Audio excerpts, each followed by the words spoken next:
Today we're going to be upholstering this bar stool.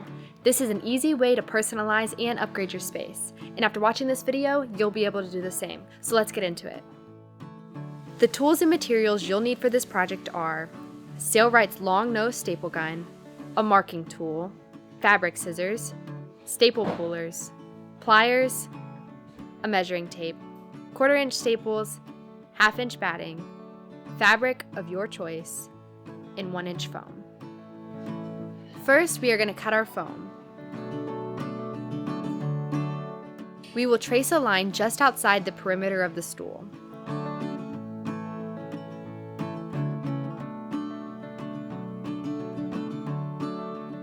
Then we will cut it out.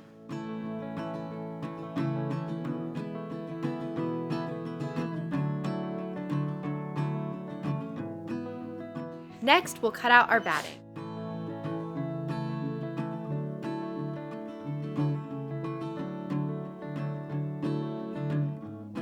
We want the batting to rest just on the edges of the stool, so we'll measure the height of the stool and foam to figure out how much we'll need. We will mark around the stool and cut it out.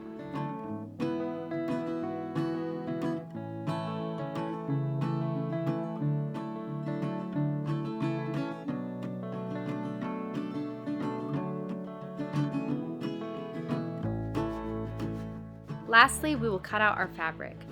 We'll be using Eversoft vinyl fabric on our stool because it's highly abrasion resistant, waterproof, and easy to clean, which means it'll be great for both inside and outside use.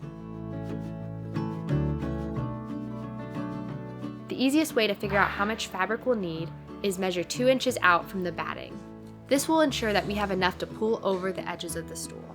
We will make a mark every few inches and then connect the lines together to form our circle.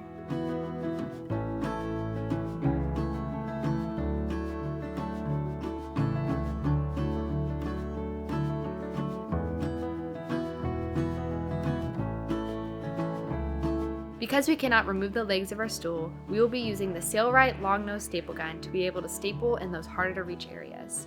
To start, we will staple down some reference staples to work from at the top, bottom, left, and right sides.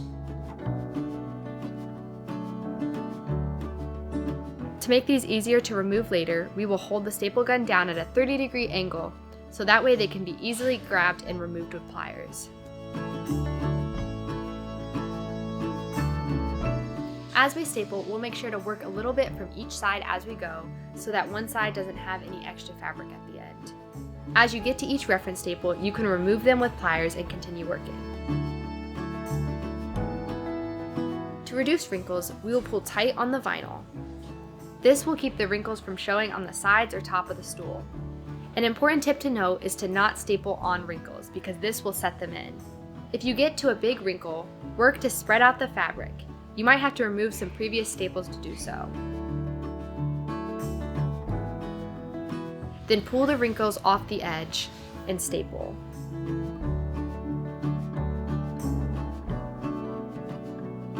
We will repeat these steps around the rest of the stool. Once we have stapled all the way around, we are going to cut the excess fabric with fabric scissors around the staple line. And to get out some excess wrinkles, we can use a hairdryer to work these smooth. And that's all there is to it. We've linked all the tools and materials that we've used in the description below. And make sure to like and subscribe so that you can stay up to date on all our latest videos.